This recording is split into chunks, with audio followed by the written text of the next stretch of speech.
নমস্কার, কেমন আছেন সবাই? রূপকথার নতুন একটি ব্লগে আপনাদেরকে অনেক স্বাগত জানাই। আজকে হচ্ছে মহাশিব চতুর্দশী, আর চতুর্দশী সকালেই লেগে গেছে। আমি ঘুম থেকে ওঠার পর না আর কোনো রকম লেট করিনি, সমস্ত ঘর বাড়ি ঝাঁটঝুট দিয়ে এখন আমি স্নানটা কমপ্লিট করে নিয়েছি। এখন আমি আলতাটা পরে নিচ্ছি, তারপরে টুকটুক করে সব কাজ করব। আর আজকে যেহেতু রান্নাবান্নার দিকটা আমার সামলাতে হচ্ছে না, সেই জন্য ভাবলাম আজকে উপোস করেছি যখন, ঘরের টুকটাক যা আছে সেই কাজগুলো করব। আর আজকে শিবরাত্রি, আজকে আমি আপনাদের সাথে শেয়ার করব কিভাবে আমার হাজব্যান্ডকে আমার পাওয়া, মানে নিজের ভালোবাসার মানুষকে নিজের করে পাওয়ার মতন আনন্দ, বা জীবনের সবথেকে একটা কি বলবো, সবথেকে বড় পার্ট একটা, যাকে পছন্দ করি, যাকে ভালোবেসেছি তাকে বিয়ে করব, এই ব্যাপারটা আমার মধ্যে থেকে ছিল যে ঠিক আছে যাই হয়ে যাক, বাড়ি থেকে মানুক আর না মানুক, সবাইকে মানিয়ে গুছিয়ে সবার মুখে হাসি ফুটিয়ে আমি সংসারে যাব। তো যাই হোক, আজকে সেই কথাগুলো তোমাদের সাথে কিছুটা হলেও শেয়ার করব। অনেকেই জানতে চেয়েছিলেন লাভ স্টোরিটা শেয়ার করতে, তবে দেখুন আমার হাজব্যান্ড যেহেতু ক্যামেরার সামনে আসে না, সেই জন্য ওকে নিয়ে বসে আমি কোনোদিন হয়তো লাভ স্টোরি শেয়ার করতে পারবো না।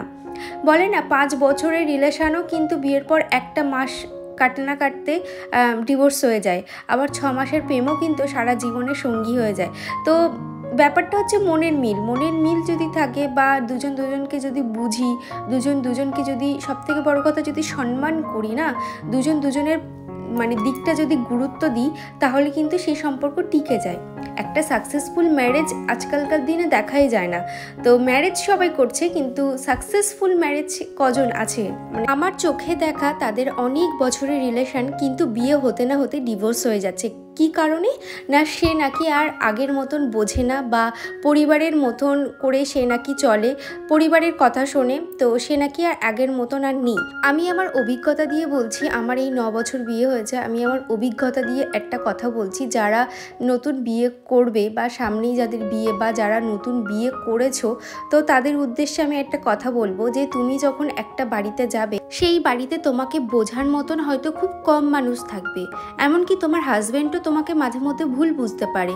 তবে তুমি যেহেতু একদম জিরো অভিজ্ঞতা নিয়ে একটা বাড়িতে যাচ্ছ, সেই বাড়িটার কেমনভাবে চলে, তাদের নিয়ম আচার ব্যবহার তুমি তোমার কাছে সম্পূর্ণ নতুন, সেখানে তুমি কিভাবে মানিয়ে নেবে। পরে ডিটেলসে অনেকটাই বলবো, তবে এখন সংক্ষেপে কিছুটা বলবো।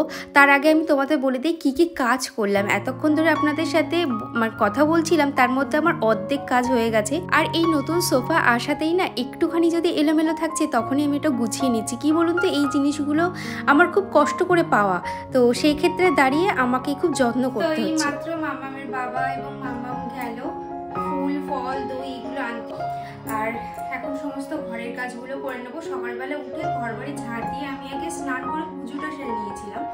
দেন এবারে টুকটুক করে সারাদিন তো উপোস, সারাদিন আমার কাজ করব, কোনো ব্যাপারই নেই। এখন ঘরদোরগুলো আবারও ঝাড় দিতে হবে, তারপর মাম্মাম যাচ্ছে তাই করেছে, তো ঘর বাড়িগুলো আবার ঝাড় দিয়ে মুছে নেব। তারপরে ঘরের টুকটাক যা কাজ আছে সেগুলো করব।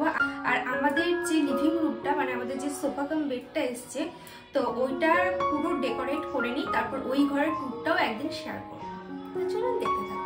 আচ্ছা, এবারে আমি তোমাদের সাথে বলি যে কিভাবে তোমরা মানিয়ে নেবে। প্রথম যখন তুমি তোমার শ্বশুরবাড়িতে যাবে, তো সেখানকার নিয়ম আর সব কিছুই যখন আলাদা থাকবে না, তখন তুমি ওই কমফর্ট জোনটা তোমাকেই বেছে নিতে হবে, যে তুমি ওখানে কী রকমভাবে থাকলে তুমি কমফর্টেবল থাকতে পারবে। সবার কথা অবশ্যই শোনা উচিত, এমনকি নিজের মতামতটুকু কিন্তু বজায় রেখে। জীবনটা কি বলুন তো, জীবনটা হচ্ছে একটা থালির মতন, তো সেখানে ভাত ডাল তরকারি চাটনি মিষ্টি সব থাকবে, এবং নুনের কৌটোটা তোমার হাতে থাকবে। কিসে কতটা পরিমাণ নুন দেওয়া উচিত সেটা কিন্তু তোমাকেই ডিসাইড করতে হবে। যেমন তোমাদেরকে একটু ক্লিয়ার করে বলি, থালিটা তো জাস্ট আমি একটা এক্সাম্পল দিলাম। জীবনটা তোমার, জীবনে তুমি কাকে কতটা বেশি প্রায়োরিটি দেবে সেটা কিন্তু তোমার হাতে, ব্যাস এইটুকুই বলার। আর এই রকমভাবে যদি চলতে পারো, দেখবে সবাইকে নিয়ে খুব সুখে শান্তিতে সংসার করতে পারছো। আর অবশ্যই বড়দের মতামত মাঝে মধ্যে শোনা উচিত, আমিও শুনেছি। আর কতদূর শোনা উচিত, যতদূর তুমি তোমার ভালোটা বুঝবে, তো ততদিনই শোনা উচিত।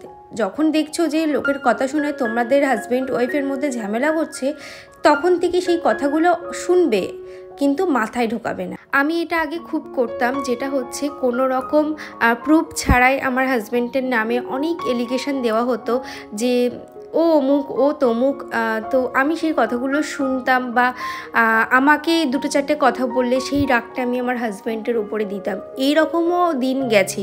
তো তারপর থেকে ভাবলাম যে আমাদের এই দাম্পত্য জীবনটা কেন আমি নষ্ট করব, আমাদের এই কোয়ালিটির টাইমটা কেন আমি নষ্ট করব। তো সেক্ষেত্রে কি করলাম, যারা বলছে না তাদের কথাগুলো শুনতাম, চুপচাপ শুনতাম, শুনে নিয়ে আমি আমার হাজব্যান্ডের সাথে দিব্য হাসি ঠাট্টা মজা করতাম। এবং সেই জিনিসটা, সেই হাসি ঠাট্টা মজা জিনিসটা না অনেকে আবার নিতে পারতো না, তখন থেকেই তাদের সাথে আমার আবার কথা বলা বন্ধ হয়ে যেত। যাই হোক, এখানে সংসারের কাজগুলো তো অনেকটাই গুছিয়ে নিয়েছে, আর এদিকে আগারও স্পিন মপ দিয়ে আমি সমস্ত ঘরবাড়ি মুছে নিচ্ছি। আর আপনারা যদি এই স্পিন মপটি পারচেস করতে চান, ডেসক্রিপশানে লিঙ্ক আছে, অ্যামাজন থেকে ইজিলি পারচেস করতে পারেন। সাথী দিদিভাই আমাকে কমেন্ট করেছে, হাই দিদি, এখন কমেন্ট করতে পারছি না, ঠিক করে ফোন দেখতেই পাচ্ছি না, আমার অনেক দিনের স্বপ্ন পূরণ হচ্ছে, আমার ঘর হচ্ছে। সত্যি কথা বলতে তোমার এই কথাটা শুনে আমার নিজের কথা মনে পড়ে যাচ্ছিল যে একটা বাড়ির স্বপ্ন প্রত্যেকটা মেয়েরই থাকে। সমস্ত ফল এবং যাবতীয় সমস্ত কিছু আমি ধুয়ে রেখে দিয়েছি, ঠাকুর ঘরটাকে মুছে টুছে সমস্তটাই আমি গুছিয়ে রেখে দিয়েছি। সন্ধ্যাবেলাতে পুজোয় বসবো, ঘর যা ক্লিনিংয়ের কাজ আছে সেগুলো তো আমার হয়েই গেছে। আর বিকেলবেলা গাছেও জল দেওয়ার আছে, গাছে জল দিয়ে গা ধুয়ে মানে আর একবার স্নান করবো, করে তারপরে আবার পুজোয় বসবো। আর কালীবাড়িতেও যাবো মহাদেবের মাথায় জল ঢালতে। আর এদিকে দেখুন সমস্ত ফল মিষ্টি আমি গুছিয়ে নিয়েছি, এবারে যাব স্নান করতে। তার আগে আমি শাড়ি ব্লাউজটা বার করে রাখলাম। এই শাড়িটা বার করলাম, আর এই শাড়িটার সাথে ভাবছি ওই পিঙ্ক কালারের ব্লাউজটাই পরবো, কারণ এর সাথে না আমার কোনো ম্যাচিং ব্লাউজ নেই আপাতত, সেই জন্য এই ব্লাউজটা দিয়ে পরছি। এখন দেখি ব্লাউজ যদি পাই তাহলে এখন এই শাড়িটার সাথে সেই ব্লাউজটা দিয়ে পরবো। চলুন দেখতে থাকুন। আগে শাড়ি পরতেই পারতাম না, সবাইকে ডাকতাম যে একটু শাড়ি পরিয়ে দিয়ে যাও, তো তারপর থেকে দেখলাম কেউ আসতো না বা ডাকলেই বিরক্ত বোধ করতো, যে কারণে আমি নিজের শাড়ি এখন নিজেই পরতে শিখে গেছি। আর এইভাবেই আমি প্লিটগুলো বানাই। কেমন লাগছে অবশ্যই কমেন্টে জানিও। আপনারা অনেকেই বলেছেন যে দিদি সোফাগাম বেডটা আপনার কত নিয়েছে, কত প্রাইস পড়েছে। তো ওটার প্রাইস পড়েছে 65,000। আর এটা কিন্তু আমাদের বানিয়ে নেওয়া, এরকম কিন্তু দোকানে ছিল না, আমরা কিন্তু অনলাইন থেকে ছবি দেখে এটাকে বানিয়ে নিয়েছিলাম। রুনা সাহা দিদিভাই আমাকে কমেন্ট করেছে, খুব সুন্দর হয়েছে সোফাটা, রূপকথা এই কালারটা আমারও খুব প্রিয়, আমার সোফাটাও এই কালারের। Thank you go. আর তোমরা অনেকেই আমাকে বলেছো যে দিদি সোফাটা ভীষণ ভালো হয়েছে। থ্যাংক ইউ গো, এইভাবে আমার পাশে থেকো। আর আমার প্রত্যেকটা জিনিস যে আপনাদের এত ভালো লাগে যে সত্যি আমার কিছু কিনেও মানে শান্তি লাগে যে এই জিনিসটা আমার দিদিভাইদেরও খুব ভালো লাগবে। এটা আমার বিশ্বাস যে আমি কোনো জিনিস কিনে যদি আপনাদেরকে দেখাই তাহলে তোমাদেরও সেই জিনিসটা ভালো লেগে যায়। যাই হোক, এখানে দেখুন আমি মহাদেবকে স্নান করাচ্ছি, এখন ঘি মধু দই দিয়ে খুব ভালোভাবে স্নান করাচ্ছি। আর এখানে দুধ আর গঙ্গা জলটা নিয়েছিলাম, আর এই যে সাপটা এটা কিন্তু আমি কিনে এনেছিলাম। আর এখানে দেখুন আকন্দ ফুলের মালা, আমি তো ভেবেছিলাম হয়তো পাবে না, তারপর দেখলাম পেয়েছি, সেই জন্য আকন্দ ফুলের মালা দিয়ে খুব সুন্দর করে মহাদেবকে সাজিয়ে নিয়েছি।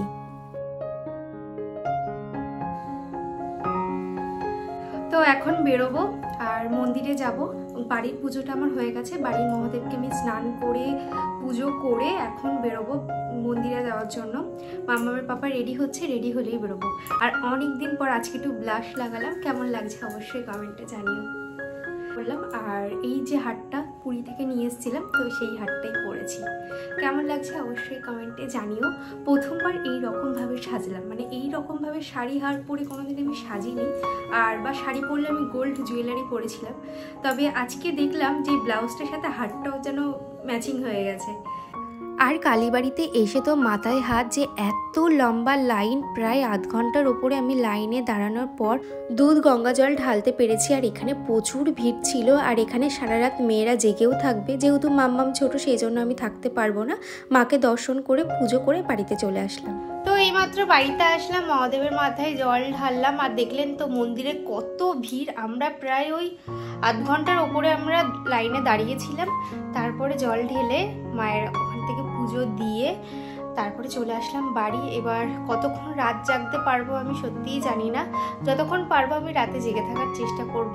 এখন পুজোর প্রসাদগুলো পারবো আর শাড়িটা চেঞ্জ করব, দেন তারপরে যাব নিচে।